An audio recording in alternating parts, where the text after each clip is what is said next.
warahmatullahi wabarakatuh. Izin memperkenalkan diri, saya Septiani Dewi dari kelas 3A, jurusan Pendidikan Biologi, Universitas Sultan Ageng Tirtayasa. Di kesempatan kali ini, saya akan membahas mengenai jaringan meristem dan juga jaringan dewasa. Jangan lupa untuk disimak videonya baik-baik ya teman-teman.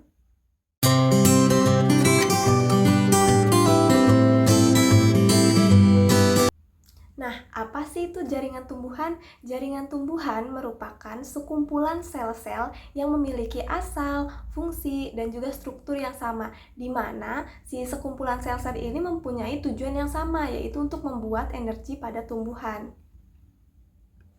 Nah, berdasarkan aktivitas pembelahan sel, penyusun jaringan selama masa pertumbuhan dan perkembangan, si jaringan ini terbagi menjadi dua teman-teman, yaitu ada jaringan meristem atau jaringan embrional dan juga ada jaringan permanen atau jaringan dewasa.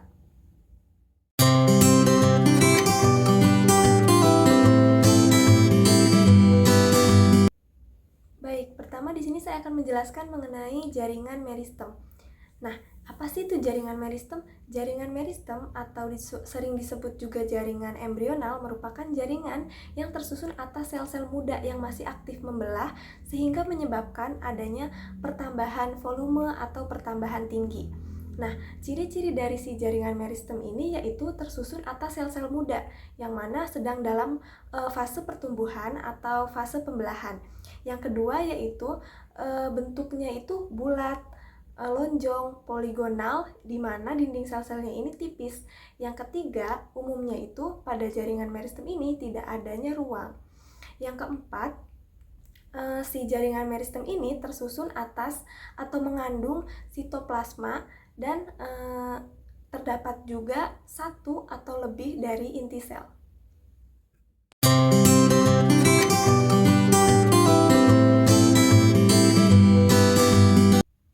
Nah, selain itu, si jaringan meristem ini terbagi lagi nih teman-teman. Ada jaringan meristem berdasarkan cara terbentuknya dan juga jaringan meristem berdasarkan letaknya. Di sini saya akan menjelaskan terlebih dahulu mengenai jaringan meristem berdasarkan cara terbentuknya.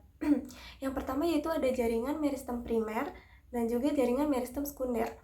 Nah, jaringan meristem primer merupakan jaringan yang tersusun atas sel-sel aktif di mana sel-sel tersebut masih terus atau akan tetap membelah, di mana letak dari si jaringan meristem primer itu ada di ujung akar, ujung batang, dan juga ada di kuncup tumbuhan dewasa.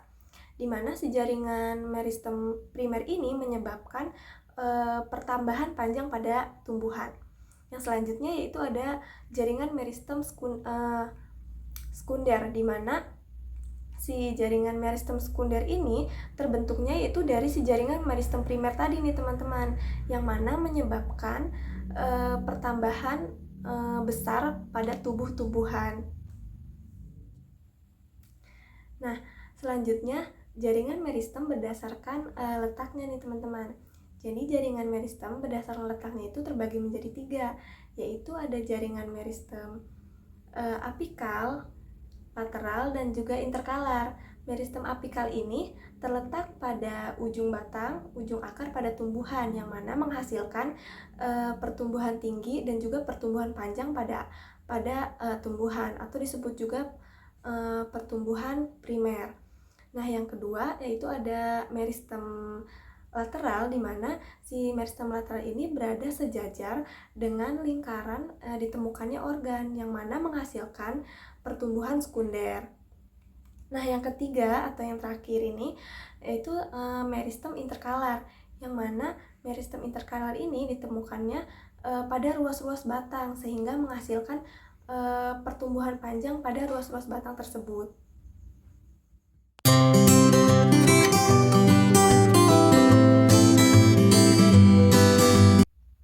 Nah, baik teman-teman, tadi kan sudah saya jelaskan ya mengenai apa sih itu jaringan meristem, fungsinya, jenis-jenisnya. Nah, di sini saya akan menjelaskan mengenai jaringan permanen atau jaringan dewasa. Nah, jaringan permanen merupakan jaringan yang berasal dari jaringan meristem, di mana si jaringan ini berdiferensiasi atau mengalami perubahan sesuai fungsinya. Nah, si jaringan permanen ini nantinya tidak akan mengalami pembelahan atau memperbanyak diri lagi nih teman-teman, disebabkan karena si jaringan permanen ini sudah bekerja sesuai fungsinya masing-masing.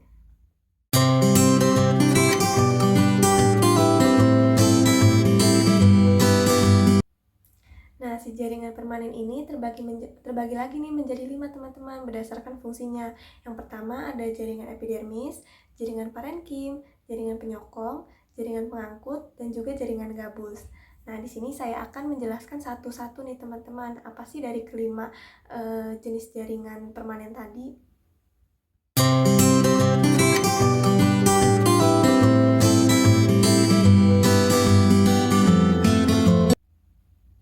Baik, yang pertama yaitu ada jaringan epidermis. Jaringan epidermis merupakan lapisan terluar dari daun, batang, akar, buah, dan juga biji yang mana fungsi utamanya ini untuk melindungi organ dalam tumbuhan. Nah, si jaringan epidermis ini mempunyai derivat atau turunan, yaitu ada stomata, trikoma, kemudian ada sel silika dan sel gabus, sel kipas, filamen, dan lainnya.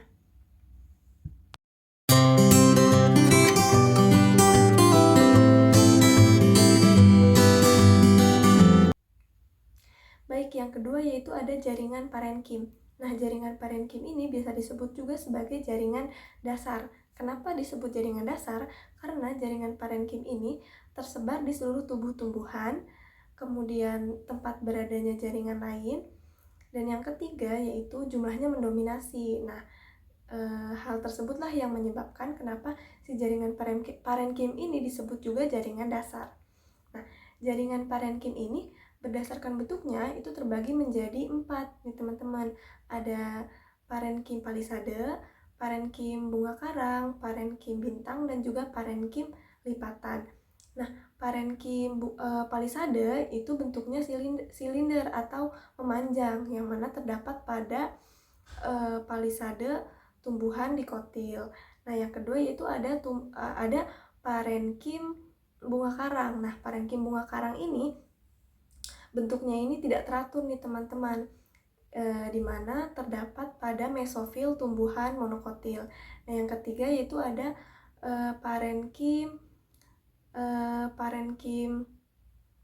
bintang. Nah, di mana si parenkim bintang ini tuh memiliki lengan-lengan. Nah, si lengan-lengannya ini berfungsi untuk menyimpan udara.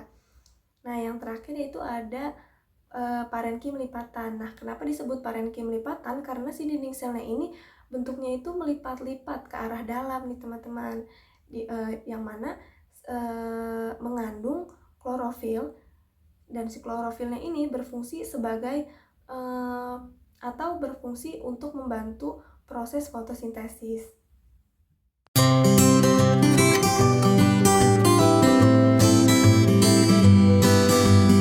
Baik, yang ketiga yaitu ada jaringan penyokong.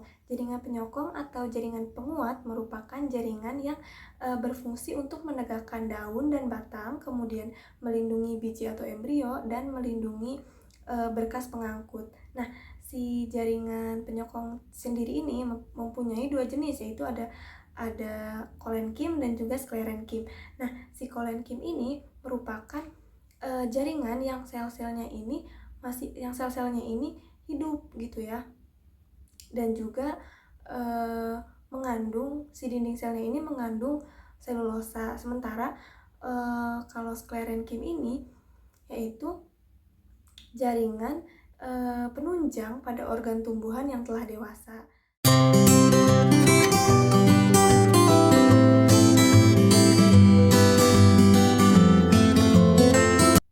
Nah, selanjutnya itu yang keempat ada jaringan pengangkut. Nah, jaringan pengangkut ini terbagi menjadi 2, yaitu ada xilem dan juga floem. Xilem itu sendiri berfungsi untuk menyalurkan air dan unsur hara dari akar ke daun, sementara si floem itu sendiri berfungsi untuk menyalurkan air dan hasil fotosintesis dari daun ke seluruh tubuh tumbuhan.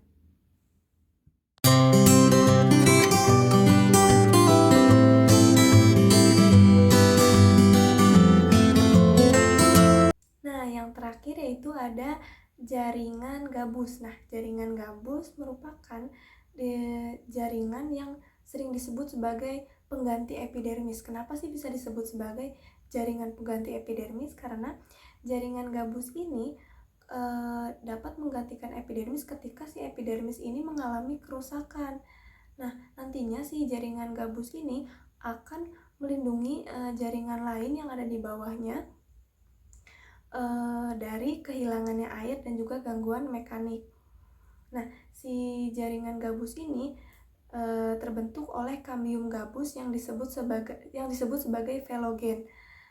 Nah, jaringan gabus ini akan membentuk jaringan ke arah dalam yang tersusun oleh sel-sel hidup, di mana disebut sebagai velodem. Sebaliknya, si kambium gabus ini akan membentuk jaringan ke arah luar, di mana tersusun oleh sel-sel mati yang disebut sebagai velem. Nah, si velem inilah yang memiliki sifat tidak tembus air, sehingga si jaringan gabus inilah nantinya bisa atau dapat menggantikan fungsi dari si jaringan epidermis itu sendiri. Baik teman-teman, itu saja mungkin materi yang dapat saya sampaikan mengenai jaringan meristem atau jaringan embrional dan jaringan permanen atau jaringan dewasa. Semoga saja video ini dapat membantu atau dapat bermanfaat bagi teman-teman yang sudah menyimak. Sekian dari saya. Wassalamualaikum warahmatullahi wabarakatuh.